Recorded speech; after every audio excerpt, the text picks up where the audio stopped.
عاشقای بیقرار بخونن غزل عشق یار که میزنن پرده ها رو کنار از روی ماهش. بگو به سوارای بینشون که داره میاد امیرشون، ستاره ها شریفته کهکشون امشب سر راهش. پدر خاک از آسمون رسیده، واسه مردی و شرف نشون رسیده. دلش دریای عشقه، صدای عشقه، بپرس از کعبه میگه قبل نمای عشقه. دلش دریای عشقه، صدای عشقه، بپرس از کعبه میگه قبل نمای عشقه. تو شاه مردانی یا علی، عشق زهرا علی، علی مولا علی، نظری یا علی مولا.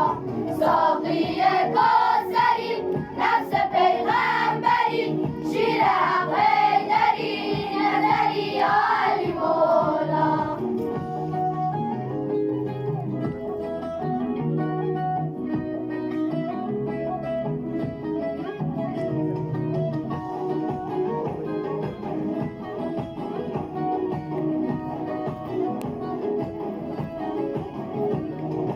باز خلقت عاشق و فهمیدم خدا رو توی نگاش دیدم، با تو میونه کعبه لرزیدن از شکوه چشمات.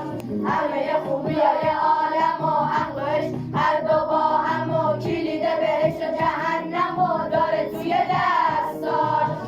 پدرم با نگاه مهربونش همیشه یاری بود برد زبونش.